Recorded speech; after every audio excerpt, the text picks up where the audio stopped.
하나님이 하십니다. 우리가 믿는 하나님은 살아계신 하나님이십니다. 그 사실을 믿습니까?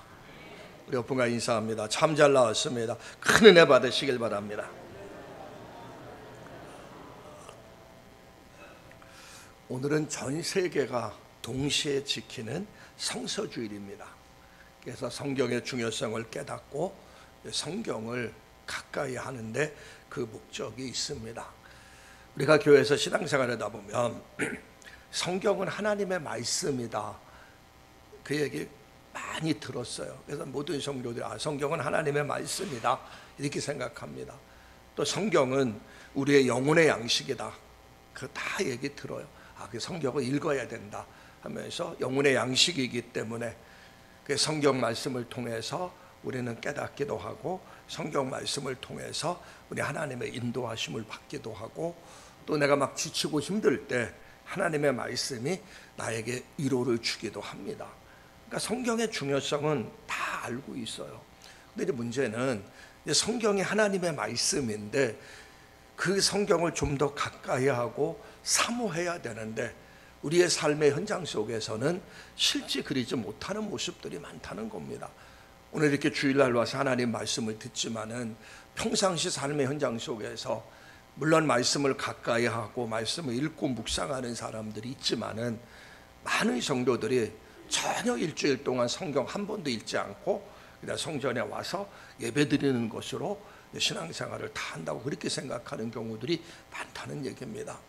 성경은 정말 가까이 하면서 성경 속에서 담겨진 놀라운 진리를 우리가 알고 깨닫고 체험하고 누려야 되는데 그렇지 못하는 경우들이 많이 있다는 얘기입니다. 그래서 성경의 중요성은 누구나 다 알고 있어요. 그래서 오늘은 성경의 중요성에 대해서 모두 다 알고 있기 때문에 저는 일반적으로 설교를 하다 보면은 예화는 많이 사용하지 않습니다. 그냥 본문 중심으로 해서 하나님 말씀을 전하는데 오늘은 좀 많은 예화를 좀 사용하려고 해요. 왜냐하면 성경을 통해서 변화된 사람들, 성경의 놀라운 역사들이 너무나 많습니다. 그래서 다양한 예화를 통해서 우리가 좀 같이 이 성경의, 오늘은 성경의 중요성을 깨닫고 성경만 가까이 하면 돼요. 영국의 빅토리아 여왕은 64년 동안 왕위에 있으면서 영국이 그 당시에 해가 지지 않는 위대한 나라로 만든 왕이었습니다. 근데 영국의 빅토리아 여왕의 전왕, 그의 이제 부친이 윌리엄 4세입니다. 그러니까 부친이 죽던 날 밤 전격적으로 차기 왕을 이 빅토리아 여왕, 이 그녀를 선택을 한 거예요. 그녀가 죽기 바로 전날, 그리고 그 왕은 그 다음날 죽었어요. 자, 그 죽기 바로 전날 차기 왕으로 선택된 그녀는 하나님 앞에 무릎을 꿇었어요. 무릎을 꿇고 그렇게 기도합니다. 성경을 펼쳐놓고, 하나님, 제가 영국의 왕이 되면 하나님 말씀대로 이 나라를 통치하게 하여 주옵소서. 영국의 왕이 되면 하나님 말씀대로 이 나라를 통치하게 하여 주옵소서. 이게 그녀의 기도 제목이었고, 그는 영국의 여왕이 돼서 영국을 다스리면서 정말 하나님 말씀 속에서 모든 문제를 해결하려고 했고, 하나님의 말씀대로 나라를 통치해 나갔습니다. 그때가 영국이 가장 부강한 나라, 해가 지지 않는 위대한 나라가 되었던 것이에요. 그래서 하루는 이 여왕이 인도를 방문합니다. 인도의 한 왕자가 이제 여왕에게 질문을 던졌어요. 여왕님, 그렇게 정치를 잘하는 비결이 뭡니까? 어떻게 그 정치를 그렇게 잘해서 그 영국이 세계 최강대국, 해가 지지 않는 나라가 될 수 있었습니까? 그 질문을 던졌어요. 그랬더니 여왕이 자기가 들고 있는 성경책을 딱 펴들고서 바로 이것이 해답이다, 이 성경이 해답이란 얘기입니다. 자기는 성경 말씀 중심으로 해서 성경을 가까이 했고 성경을 묵상했고 성경의 원리대로 이 나라를 통치했더니 하나님께서 우리 대영제국을 이렇게 세계 최강대국으로 만들어줬다. 그는 그 고백을 합니다. 요한계시록 1장 3절에 보면 저 말씀이 있습니다. 성경을 읽는 자와 성경을 듣는 자와 그 그 가운데 기록된 것을 지키는 자는 모두가 복이 있다. 자, 읽는 자, 듣는 자, 기록한 자는 모두가 복이 있다고 이야기해요. 저 우리가 많이 들었던 말씀입니다. 성경은 하나님의 말씀이기 때문에 우리가 성경을 읽고 듣고 들으면 그 말씀 속에 놀라운 역사들이 나타나게 되는 거예요. 오늘 우리가 시편 말씀을 읽었는데 19편 7절에서 14절까지 말씀을 읽었는데 한번 시편 19장 7절 9절 말씀을 한번 성경책을 보시면은 거기 보면 그런 말씀이 나옵니다. 여호와의 율법은 완전하며 여호와의 증거는 확실하며 그 뒤에 또 여호와의 교훈은 정직하며 여호와의 계명은 순결하며 말씀을 쭉 보세요. 근데 거기서 율법이라는 것, 증거라는 것, 교훈이라는 것, 계명, 여호와를 경외하는 도 여호와의 법을 말씀으로 통일시켜 보세요. 그럼 제가 읽겠습니다. 여호와의 말씀은 완전하며 여호와의 말씀은 확실하며 여호와의 말씀은 정직하며 여호와의 말씀은 순결하며 여호와의 말씀은 정결하며 여호와의 말씀은 진실하며. 이게 바로 하나님 말씀이에요. 하나님 말씀은 완전하고 확실하며 정직하고 진실하며 순결하고 정결하고 이게 하나님 말씀입니다. 그래서 오늘 저는 본문 말씀을 통해서 하나님 말씀이 왜 그렇게 중요한가, 그 말씀을 통해서 어떤 역사가 일어나는가 좀 몇 가지만 좀 끄집어내서 같이 은혜를 나누려고 합니다. 자, 한번 7절 말씀을 보겠습니다. 자, 7절 말씀에 보시면은 저 화면을 띄워주세요. 저기 보면 여호와의 율법을 말씀으로 바꾸라 그랬죠. 여호와의 말씀은 완전하여 영혼을 소성케 한다. 그러니까 하나님의 말씀, 성경 말씀은 우리를 소성케 합니다. 영혼을 소성케 하다는 것은 생기를 북돋아 준다, 생기를 일으켜 준다, 새롭게 해준다, 새로워지게 한다, 그런 의미의 말씀입니다.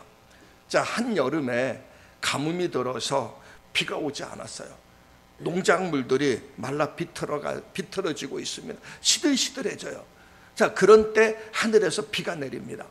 비가 내리면 시들시들한 농작물들이 파릇파릇 다시 생기가 나고 활력을 되찾게 됩니다. 이게 바로 하나님 말씀이에요. 내가 영혼이 쇠약하고 신앙생활이 시들시들하고 힘들고 지칠 때 하나님의 말씀은 우리의 시든 영혼, 죽어가는 영혼, 병든 영혼을 다시 살리는 이런 놀라운 역사가 일어난다는 얘기입니다. 특별히 하나님의 말씀은 죽은 영혼을 살려요. 하나님을 믿지 못한 영혼, 믿지 않는 영혼, 죄악 가운데 죽어가는 영혼들이 하나님 말씀에 역사할 때 그 영혼들이 사는 이런 놀라운 역사가 일어납니다. 구소련에서 있었던 일이에요. 어떤 그 목사님이 기차 안에서 옆에 앉은 무신론자에게 전도를 했어요. 그러니까 전도를 하다 보니까 무신론자와 변론이 오가게 됐습니다. 무신론자는 신은 없다, 목사님은 신은 있다, 성경책을 봐라 하면서 성경을 펴서 읽어주니까 무신론자가 화가 나갖고 이 성경책을 딱 빼앗아서 창문을 열고 바깥으로 던져버렸어요. 성경책을 바깥으로 번뇌했어요. 자, 그리고 수년의 시간이 지났습니다. 수년의 시간이 지난 후에 목사님이 서재에 있는데 누군가가 문을 두드립니다. 문을 두드려서 문을 열어주니까는 그 사람이 그런 고백을 합니다. 목사님, 제가 세례를 받고 싶어서 왔습니다. 세례를 받고 싶어서 왔다는 거예요. 그 세례 받고 싶어서 왔다니까 목사님 흔쾌히 허락을 하고 질문을 던졌습니다. 언제, 어디서, 어떤 연유로 구원을 받게 되었는지 물었어요. 언제, 어디서, 어떤 연유로 예수를 믿게 됐냐? 그러니까 예수를 믿으려고 결정하니까 세례를 받는 거 아닙니까? 그랬더니 이분이 그렇게 이야기합니다. 저의 동네는 예수를 믿는 사람이 아무도 없습니다. 그런데 어느 날 제가 밭에서 일을 하고 있는데 기차가 지나가면서 웬 물건이 날아와 제 가슴에 부딪히고 떨어졌어요. 바로 그 책이 성경책이었습니다.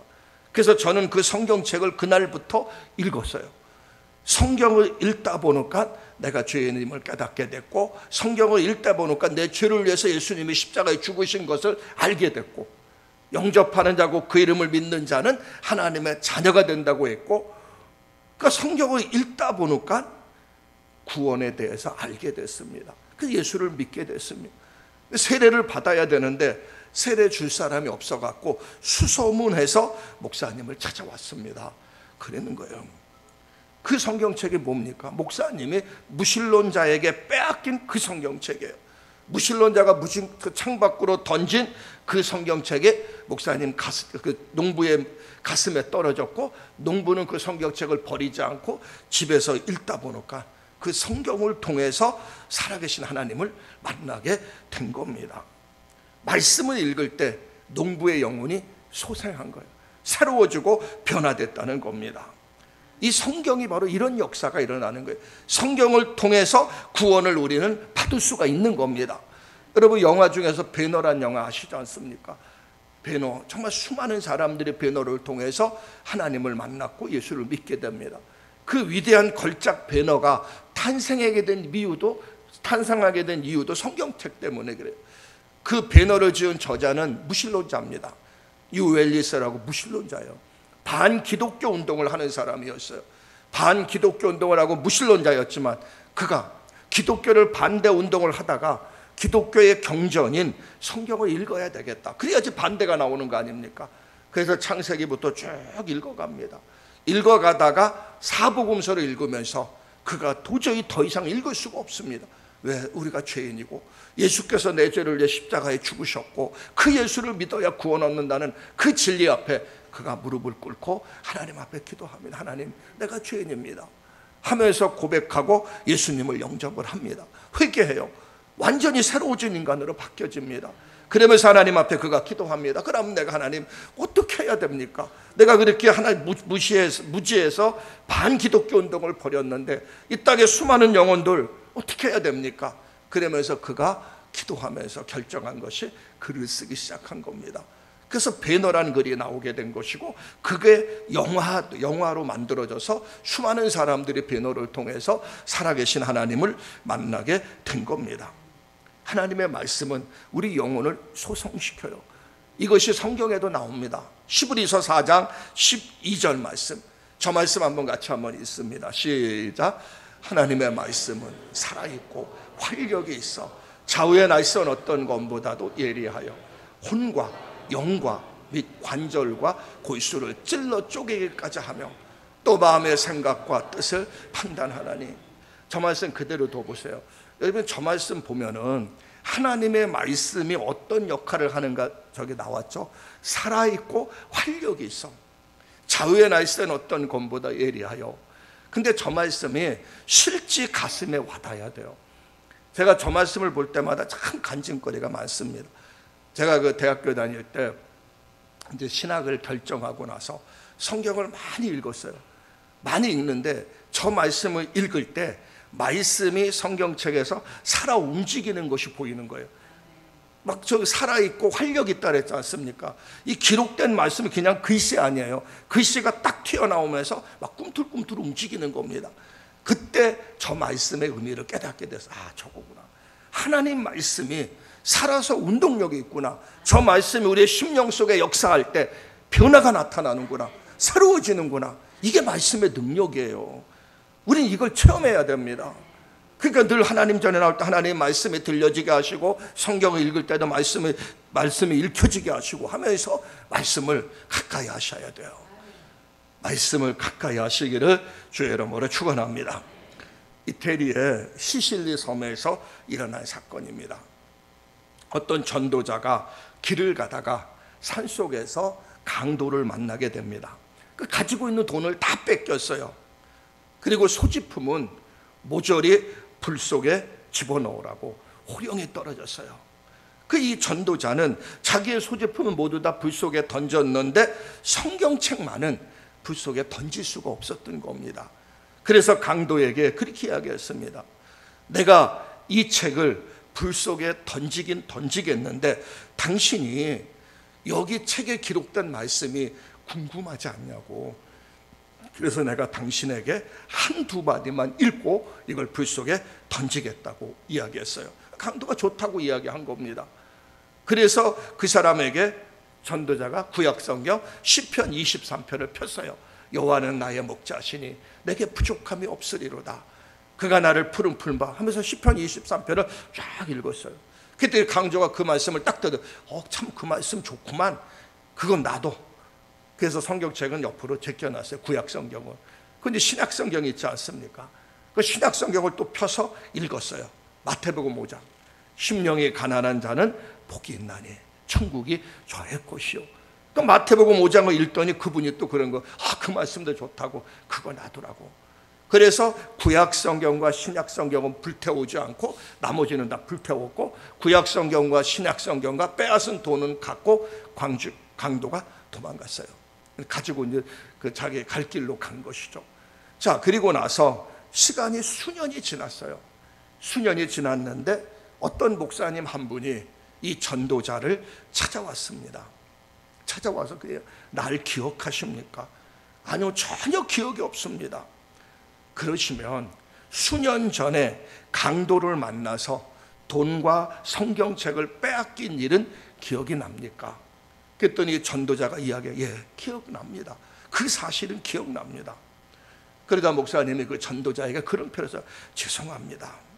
제가 바로 그 강도입니다. 제가 그 강도입니다. 전도자님의 물건과 물건 속에 있는 주소를 보고 이렇게 제가 여기 찾아온 겁니다. 제가 전도자님에게 돈과 성경책을 빼앗아 가지고 가서 그 성경책이 도대체 뭐길래 이걸 태우지 말라고 하고 읽어줬는가 궁금해서 성경책을 읽기 시작했습니다. 성경책을 읽다가 죄를 깨닫게 되고 회개하게 되고 그리고 신학을 하게 되고 지금 목사가 됐습니다. 전도자님 용서해 주세요 하면서 성경을 들고 눈물을 흘리는 거예요. 어떻게 이런 일이 일어날 수가 있습니까? 이게 하나님의 말씀의 능력이에요. 하나님의 말씀은 살았고 운동력이 있어 죽은 영혼을 살리고 병든 영혼을 회복시켜 하고 시든 영혼에게 새로워지는 역사가 일어나는 겁니다. 우리가 신앙생활 속에 늘 승리가 있어야 되지 않습니까? 말씀을 가까이 하세요. 말씀 속에 놀라운 역사가 일어나는 겁니다. 자, 두 번째입니다. 7절 말씀을 봅니다. 7절 말씀도 증거를 말씀으로 바꾸고 한번 읽어보세요. 시작. 여호와의 증거는 확실하여 우둔한 자를 지혜롭게 하며. 자, 성경 말씀을 많이 읽으면 지각이 뛰어나게 됩니다. 쉽게 표현하면 지혜로운 사람이 될 수가 있어요. 지혜로운 사람. 여러분, 유대인들이 인구는 얼마 되지 않아요. 작은 민족이지만 노벨상의 30%가 유대인들입니다. 그러니까 정말 그들은 놀라운 역사를 일으켰는데 이유가 뭔지 아세요? 지혜입니다. 우리가 성경 말씀 한 구절 더 봅니다. 신명기 4장 5절 6절 저 말씀 같이 한번 읽습니다. 시작. 내가 나의 하나님 여호와께서 명령하신 대로 규례와 법도를 너희에게 가르쳤나니 이는 너희가 들어가서 기업으로 차지할 땅에서 그대로 행하게 하려 하신즉 너희는 지켜 행하라.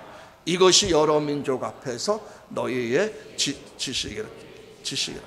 그들이 모든 규례를 듣고 이르기를 이 큰 나라 사람은 과연 지혜와 지식이 있는 백성이로다. 저 말씀의 핵심은 뭡니까? 말씀을 지켜 행하면 지혜와 지식이 있다는 것이고 너희가 가나안 땅에 들어가서 말씀대로 살면 너희는 지혜로운 백성, 지식이 탁월한 백성이 되어서 세계 사람들이 이 큰 민족은 정말 지혜로운 백성, 지식이 많은 백성이구나 이렇게 인정한다는 겁니다. 그러니까 그들은 말씀의 사람, 유대인들은요 늘 말씀을 묵상하며 가까이 합니다. 그들은 말씀을 통해서 지혜를 얻을 수가 있는 거예요. 자, 우리가 화가 중에서 렘브란트, 미켈란젤로, 다빈치, 또 라파엘로 많은 화가들 여러분들 기억할 겁니다. 이들은 어디에서 영감을 얻었냐? 성경에서 영감을 얻었어요. 또 우리가 음악가들 중에서 베토벤, 모차르트, 하이든, 바하, 핸델 같은 위대한 음악가들이 있어요. 이들이 어디에서 영감을 얻었느냐? 성경에서 영감을 얻었습니다. 여러분, 모차르트의 음악이 태교에서 가장 좋다고 합니다. 모차르트가 모든 작곡을 다 마쳤을 때 자신의 이름을 사인하지 않고 거기에 뭐라고 기록했냐면 오직 하나님의 영광, 이걸 기록했다고 합니다. 성경은 사람들에게 지혜를 가져다 줍니다. 그 지혜를 가져다 주는 책이 바로 성경이에요. 그런데 지혜 중에 가장 큰 지혜가 뭐냐? 바로 구원의 지혜입니다. 우리에게 구원의 길을 가르쳐줘요.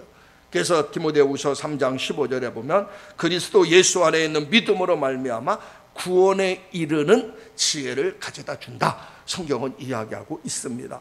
그래서 성경을 읽으면 읽을수록 그 성경을 통해서 나는 지혜를 얻게 되고 구원의 길을 깨닫게 되고 삶의 지혜를 얻게 되고 탁월한 사람으로 하나님께서 우리를 만들어 가신다는 거예요. 우리가 잘 아는 미국의 16대 대통령 에이브람 링컨은, 그는 초등학교도 제대로 나오지 않았습니다. 그는 미국의 위대한 대통령이 됐습니다. 그가 뭐라고 고백합니까? 성경대로 살다 성경대로 죽은 사람이 여기 묻히다. 그게 그의 묘비명이 걸랑요. 왜 그가 그 고백에 할 수밖에 없었냐면, 그의 어머니가 마지막 임종할 때 에이브람 링컨을 부르고 이야기했으면, 나는 너에게 아무것도 물려줄 수 없다. 세상적 지식을 물려줄 수도 없었다. 워낙 가난하니까, 정규 학교를 못 다녔으니까 재산을 물려줄 수 없다. 나는 너에게 한 가지 물려주겠다.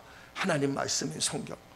낡은 책, 그걸 에이브람 링컨에게 물려줘서 이 속에 보화가 담겨져 있으니까 너는 성경을 가까이 하고 성경을 읽어라. 그럼 너는 하나님께서 너의 인생길을 책임져 줄 것이다. 그래서 그 말씀 붙잡고 에이브람 링컨은 초등학교 때, 어머님이 초등학교밖에 못 나왔지만은 그는 성경을 가까이 하고 성경의 사람이 되었던 거예요. 성경은 우리에게 지혜를 가져다 줍니다. 우둔한 자를 지혜롭게 한다고 했어요. 우리는 우둔한 자가 되면 안 됩니다. 어리석은 자가 되면 안 됩니다. 성경에 보면 어리석은 자는 자기가 걷는 길이 옳은 길이라고 생각하고 걸어가지만 그 길은 바로 멸망의 길입니다. 지혜로운 자는 하나님의 지혜를 얻어서 바른 길을 걸어갈 수가 있습니다. 자, 이제 세 번째입니다. 그 8절 말씀입니다. 다시 한번 저거 교훈을 말씀으로 바꾸고 읽으세요. 시작. 자, 하나님의 말씀은 정직하여 내 마음을 기쁘게 한다. 이 마음을 기쁘게 한다는 것은 즐겁게 한다는 거예요. 신앙생활에 기쁨을 주고 신앙생활에 즐거움을 준다는 얘기입니다. 예레미야서 15장 16절 말씀, 저 말씀도 있습니다. 시작. 만군의 하나님 여호와시여, 나는 주의 이름으로 일컬음을 받은 자라. 내가 주의 말씀을 얻어먹었사오니 주의 말씀은 내게 기쁨과 내 마음의 즐거움이오니. 내가 주의 말씀을 얻어먹었사오니, 말씀을 읽고 묵상했더니 그 말씀이 나에게 기쁨이 되었고 내 마음의 즐거움이 되었다는 얘기예요. 시편 119편 77절 말씀도 한번 읽겠습니다. 시작. 주의 긍휼이 여기심이 내게 임하사 내가 살게 하소서. 주의 법은 나의 즐거움이다. 주의 법이 내 삶의 즐거움이라는 거예요. 여러분, 하나님의 말씀을 가까이 하면 가까이 할수록 그 말씀은 나에게 기쁨을 주고 즐거움을 줍니다. 정말 여러분들이 신앙생활 즐겁게 하길 원하고 기쁨 가운데 하길 원한다면 말씀을 가까이 하셔야 됩니다. 왜? 말씀을 통해서 우리가 기쁨을 얻을 수 있고 말씀을 통해서 즐거움을 얻을 수가 있는 거예요. 여러분들 조지 물러 목사님 잘 알 겁니다. 그는 고아의 아버지라고 이야기합니다. 15만 명이나 넘는 많은 고아들을 오직 말씀과 기도로 먹여 살린 고아의 아버지가 바로 조지 물러 목사님이에요. 우린 조지 물러 목사님에 대해서 이야기를 많이 들었기 때문에 그분은 기도의 사람. 왜냐하면 서점에 가보면 5만 번 기도응답에 대한 내용이 이 책이 있걸랑요.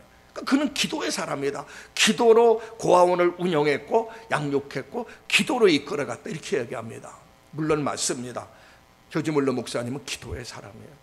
그런데 놓치지 말아야 될 것은 기도의 사람 이전에 더 중요한 것이 있습니다. 그는 성경의 사람이었어요. 그는 성경을 200번 이상 통독했던 겁니다. 어느 날 기자가 조지 물러 목사님에게 질문을 던졌어요. 어떻게 그렇게 엄청난 일을 할 수가 있었습니까? 왜? 정말 정기적으로 후원하는 후원 그룹이 없이 오직 기도로 15만 명이 되는 그 영국 고아들을 양육했으니까 어떻게 그렇게 엄청난 일을 할 수 있었습니까? 그때 조지 물러 목사님이 그렇게 이야기했습니다. 내 사역의 힘은 성경에서 비롯됐습니다. 나의 영적 생활의 활력은 날마다 성경을 읽느냐 안 읽느냐 거기에서 문제의 정비를 했습니다. 나는 66년의 삶의 체험을 통해 담대히 말할 수 있습니다. 처음 신앙생활했던 3년 동안은 성경의 소중함을 깨닫지 못했습니다. 그 당시 나의 삶은 기쁨도 사명도 없었고 죽은 사람과 같았고 내 생애에서는 잃어버린 날들과 같았습니다. 기쁨이 없으니까, 즐거움이 없으니까. 그러나 성경의 중요성을 깨닫고 성경을 매일 묵상하면서 그 이후부터 내 마음이 기쁨이 넘쳤고 하나님의 복이 나에게 임하게 됨을 제가 느끼게 됐습니다. 그래서 하루를 하나님의 말씀으로 시작하는 기쁨, 또 하루를 하나님의 말씀으로 마무리하는 그 행복, 그걸 통해서 저는 이 많은 고아들을 그 말씀에서 힘을 얻고 말씀 붙잡고 믿음으로 기도했고, 그럴 때 이 놀라운 일들을 이루어 나갈 수가 있었던 것입니다. 여러분들 말씀의 기쁨과 말씀의 즐거움을 체험하시기를 주의 이름으로 축원합니다. 가끔가다 그런 성도들이 있어요. 성경만 읽으면 그렇게 잠이 자고냐고. 사실 그런 분들이 있죠. 딱 성경 피려고 하고 읽으려고 하면 졸음이 와요. 그래서 잠 안 올 때 성경 읽는다는 분도 있어요. 아닙니다. 성경 읽을 때 성경이 수면제 같다? 아니에요. 또 어떤 분은 하나님 말씀을 듣는데 말씀이 전혀 안 들린다고 합니다. 말씀이 안 들리면 안 돼요. 말씀이 들려야 됩니다. 근데 이 두 가지를 고치기 위해서는 어떻게 해야 되냐면, 성경은 하나님의 말씀이고 성령의 감동으로 기록된 말씀이기 때문에 내가 들으려고 해서 들려지는 것도 아니고 내가 읽으려고 해서 읽혀지는 것도 아니에요. 성령께서 역사를 하셔야 됩니다. 제가 이제 대학부 때 저의 대학부를 지도하던 장로님이 계시고 그 밑에 부감이란 분이 계세요. 부감이니까 그 당시 그 교회는 부장 장로님이 있었고 부감 집사님이 있었고 그렇게 있습니다. 대학부 안에. 근데 부감이 그분이 누구냐면 대학교 교수예요. 대학교 교수인데 우리 부감 집사가 돼갖고 우리 이제 임원들 다 모아놓고 자기가 간증할 게 있다고 이야기합니다. 자기는 대학 교수이기 때문에 이제 책 읽고 이해하는 능력이 나름대로는 탁월하다고 생각을 했어요. 그래서 성경을 읽기 시작한 겁니다. 그런데 하나도 이해가 안 되는 거예요. 읽어도 도대체 뭔 뜻인지 모르는 거예요. 그래서 그분이 하나님 앞에 기도해요.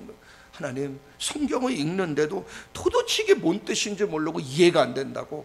그러니까 목사님이 얘기한 거예요. 그 성경은 성령의 감동으로 기록된 것이니까 집사님이 아무리 읽으려고 해도 이해되는 게 아니다.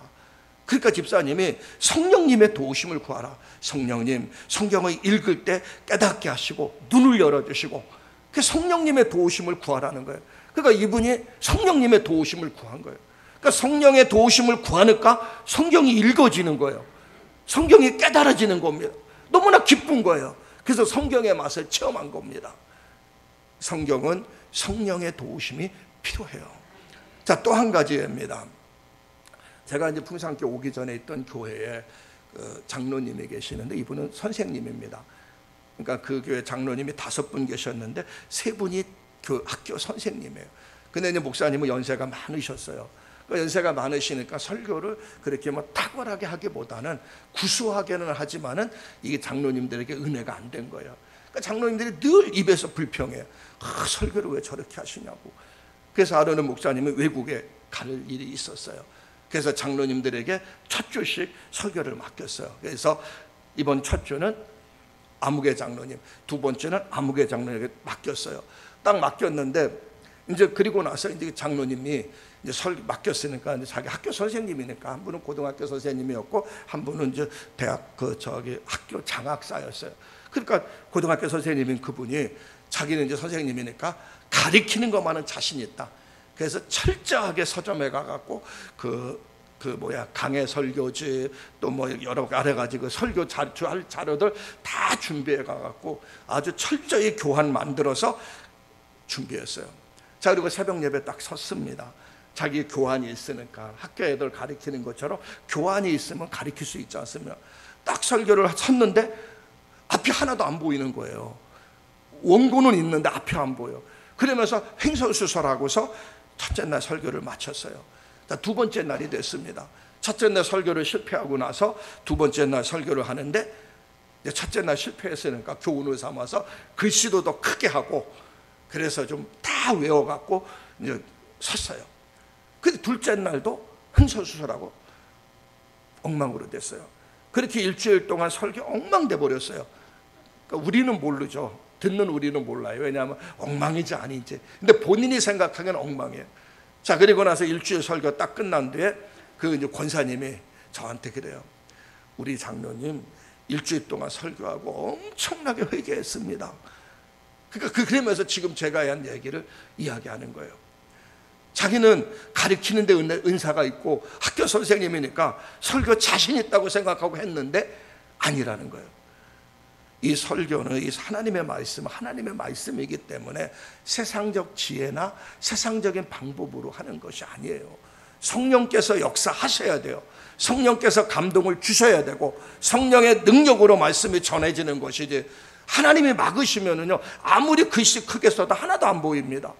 횡설수설해버려요. 어떻게 하나님 말씀에 아무나 전할 수 있습니까? 그 이분들은 철저히 그 당시에 이제 회개하고 그때부터 불평 원망이 싹 사라졌습니다. 또 한 가지 말씀드릴까요? 저희 시골에 이제 저의 사돈 권사님이 계셔요. 이 사돈 권사님인데 이분의 평생의 소원이 성경 읽는 거였어요. 근데 이분은 한글을 모릅니다. 옛날 분들 어른들에서 한글 학교 정규 학교를 못 다녔잖아요. 한글을 몰라요. 이 권사님이 하나님 앞에 늘 하나님 제발 성경 좀 읽게 해달라고, 눈을 열어달라고 그랬더니 하나님께서 눈을 열어주셨어요. 성경을 읽게 됐어요. 어느 날 와서 이래요. 성경 읽게 됐다면 성경을 줄줄 읽어요. 그럼 궁금한 게 있지 않습니까? 성경을 읽는데 다른 책, 그래서 저 다른 책을 권사님 이것도 한번 읽어보시라고. 못 읽어요. 성경은 읽는데 다른 책은 못 읽어요. 그것도 신기하죠. 저의 사돈 어른이었기 때문에 제가 잘 알아요. 저희 시골에 있는 사돈 어른이었기 때문에 성경은 읽는데 다른 책은 못 읽어요. 하나님께서 그분의 눈을 열으셔서 성경 말씀을 읽을 수 있는 은혜를 주신 겁니다. 여러분, 그래서 우리가 하나님 말씀을 들을 때, 말씀을 읽을 때 수면제 같으면 안 되고요, 말씀 들을 때 성경이 안 들려지면 안 됩니다. 설교는 들려져야 되걸랑요. 근데 비결이 있어요. 그냥 듣는 게 아닙니다. 하나님의 말씀이기 때문에 전제가 세 가지가 들어가요. 첫째는 회개입니다. 거룩한 하나님의 말씀은 내가 세상에 취해 살고서는 안 들려요. 하나님, 알고도 모르고 지은 죄와 허물이 있다면 용서해 주옵소서.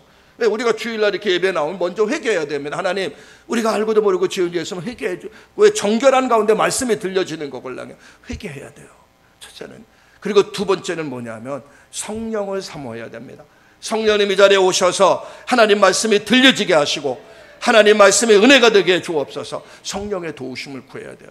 세상적인 말은요 내 지혜로 들을 수가 있지만 성경은 안 그렇습니다. 그리고 세 번째가 뭐냐 하면 사모함이에요. 하나님 말씀이 들려지게 해 주옵소서. 그래서 말씀을 들으려고 집중해야 됩니다. 왜 그러냐면은 말씀을 듣는 그 속에 마귀가 역사해서 말씀을 빼앗아가요. 못 듣게 합니다. 들려지지 않게 하고 또 말씀이 내 속에 떨어지는 걸 빼앗아가요. 마태복음 13장에 보시면 나와요. 악한 자가 와서 빼앗아간다고. 그러니까 사모해야 되고 집중해야 되고 말씀을 들을 때마다 아멘으로 화답해야 됩니다. 말씀이 여러분들에게 정말 즐거움이 되고 기쁨이 되고 꿀송이가 되시기를 주의 이름으로 축원합니다. 잠언서 16장 24절에 보면 선한 말은 꿀송이같이 마음에 달고 뼈에 양약이 된다고 말씀합니다. 내가 사람들 인간과의 관계 속에서도 선한 말은 꿀송이와 같고 양약이 돼요. 하물며 하나님의 말씀이 우리에게 꿀송이가 되고 양약이 되어야 되지 않습니까? 그러므로 저와 여러분들 말씀으로 마음의 기쁨이 회복하고 신앙의 즐거움이 회복되고 하나님 앞에 아름답게 쓰시기를 주의 이름으로 축원합니다. 네 번째입니다. 하나님의 말씀은 우리의 영안을 열어줘. 오늘 여기 본문 8절 말씀 읽겠습니다. 저기 또 계명을 말씀으로 바뀌어주세요. 시작. 여호와의 말씀을 순결하여 눈을 밝게 해주신다. 1828년에 러시아에서 아주 못생긴 소년이 한 명 태어났습니다. 소년은 자라면서 자신의 용모에 대해서, 자신의 외적인 모습에 대해서 열등감이 있어요. 열등감을 갖고 삶을 살아갑니다. 그러다 그가 바뀌어지기 시작해요. 그러면서 중요한 것은 외적인 것이 아니라 내면이다. 그 신념을 가지고 새로운 인생을 삽니다. 그래서 그가 불후의 명작을 남겨요. 우리가 잘 아는 부활, 전쟁과 평화, 이 책을 쓴 톨스토이입니다. 아주 불후한 명작을 만드는데 그 톨스토이가 말년에 이런 고백을 해요. 그리스도의 말씀이 내 안에 들어온 순간 내 삶이 변화됐다. 그리스도의 말씀이 내 안에 들어온 순간 내 삶이 변화됐다. 내가 바라던 것을 바라지 않게 되었고, 바라지 않는 것을 바라게 되었고, 내 삶을 보는 눈이 새롭게 열리게 됐다. 그 고백을 합니다. 그 말씀이 그의 인생을 바꾸는 거예요. 시각을 바꾸는 겁니다. 늘 자기를 보면서 나는 왜 외적인 외모가 이럴까 불평하고 원망했던 그가 아니다. 난 하나님께서 나를 만들어 주셔서 하나님 나를 통해서 하실 일이 있다 하면서 꿈을 갖게 되고 비전이 갖게 된 겁니다. 성경을 읽으면 영안이 열리게 되고 새로운 것을 보게 되고 하나님이 원하시고 기뻐하는 길이 무엇인가를 알게 되걸랑요. 성경을 통해서 눈이 열릴 거예요. 저와 여러분도 하나님의 말씀을 통해서 눈이 열리시기를 주의 이름으로 축원합니다. 어떤 길이 생명의 길이고 어떤 길이 죽음의 길인가를 열려야 됩니다. 어떤 선택을 해야 내가 살고 어떤 선택을 하면 내가 죽는다는 게 보여져야 됩니다. 어떤 길은 사람이 보기에는 바르나 필경은 사망의 길이라고 했어요. 내가 보기에는 옳은 것 같지만 그 길은 사망의 길이에요. 그러나 삶과 말씀에 주의하는 자는 좋은 것을 얻나니 여호와를 의지하는 자가 복이 있다고 말씀합니다. 말씀을 붙잡고 나갈 때 좋은 것을 얻게 되고 우리는 정말 하나님 안에 진정한 복을 누리며 살 수가 있는 거예요. 오늘 본문은 그것을 우리에게 또 이야기하고 있어요. 한번 말씀 보시길 바랍니다. 오늘 본문 11절 말씀, 11절 말씀, 저 말씀 보세요. 주의 종이 이것으로 경고를, 이것이 뭐냐면 말씀이에요. 주의 종이 말씀으로 경고를 받고 이것을 지킴으로 상이 크나이다. 말씀으로 경고를 받고 이것을 지킴으로 상이 크나이다. 말씀을 통해서 경고를 받아요. 말씀을 통해서 깨달음이 옵니다. 말씀을 통해서 내가 이게 잘못됐구나. 내가 이렇게 가면 안 되지. 내가 이렇게 살아야 돼. 말씀을 통해 경고가 오니까 말씀이 들려져야 그게 내가 경고가 되는 거 아닙니까? 오른쪽으로 가야 되는데 난 왼쪽으로 가고 있어요. 근데 이것이 왼쪽으로 가면서도 나는 옳다고 생각해요. 근데 말씀을 들을 때 이게 아니라는 걸 깨닫게 돼. 이게 아니구나. 이렇게 하면 안 되는구나. 그래서 깨닫고 경고를 받아서 방향을 전환해요. 그건 복된 길로 걸어가는 것이죠. 그러니까 저 교회에서 여러분 주의 성수하십시오, 뭐 하십시오, 뭐 하십시오 막 다 얘기합니다. 근데 그게 안 들려져요. 근데 말씀의 경고 골랑이에요. 그게 말씀의 경고인데 그게 들려져야 되지 않습니까? 그래서 말씀을 통해 경고를 받고 그것을 지키면 상이 크다고 이야기합니다. 그러니까 저와 여러분들이 하나님의 말씀을 지키며 사는 그 길이 바로 축복의 길임을 우리는 알아야 됩니다. 시편 1편 2절에 보면 복 있는 사람에 대한 이야기가 나옵니다. 자, 같이 한번 읽습니다. 시작. 복 있는 사람은 오직 여호와의 율법을 즐거워하며 그 율법을 주야로 묵상하는 자로다. 저 율법을 말씀으로 바꿔서 한번 읽어보세요. 시작. 복 있는 사람은 오직 여호와의 말씀을 즐거워하여 그의 말씀을 주야로 묵상하는 자로다. 구약에서 복에 대해서 이야기할 때 항상 두 가지가 나옵니다. 하나는 바라크고 하나는 아슈레입니다. 바라크는 하나님의 주권을 갖고 사람의 선행과 관계없이 사람과 관계없이 하나님이 일방적으로 주시는 복이에요. 이건 바로 우리의 구원 같은 것이 바로 바라크의 복입니다. 근데 아슈레이라 하는 이 복은요, 일방적으로 주는 것이 아니라 하나님과 교제 안에서 하나님 말씀에 순종하고 그분이 원하는 삶을 살아갈 때 주는 복이 아슈레이의 복이에요. 근데 저기서 복 있는 사람이라 이 복은 바로 아슈레의 복입니다. 이 아슈레 복, 그럼 이 바른 아수르의 복은 뭡니까? 하나님과 바른 관계와 교제 속에서 그분 말씀에 순종하며 삶을 살아갈 때 아수르의 복을 주는데, 그 아수르의 복이 우리가 지금 원하는 복이에요. 물질을 원하고 건강을 원하고 성경을 원하고 형통을 원하고 원하지 않습니까? 그 복은 바로 아수르의 복이에요. 내 상태와 상관없이 무조건 주는 게 아니고요. 그래서 아수르의 복, 진짜 복 있는 사람의 길은 뭐냐? 오직 여호와의 말씀, 여호와의 말씀을 즐거워하며 그 말씀을 주야로 묵상하며 그 말씀 붙잡고 사는 사람이 바로 복 있는 사람입니다. 오늘 성서주일이라고 말씀드렸어요.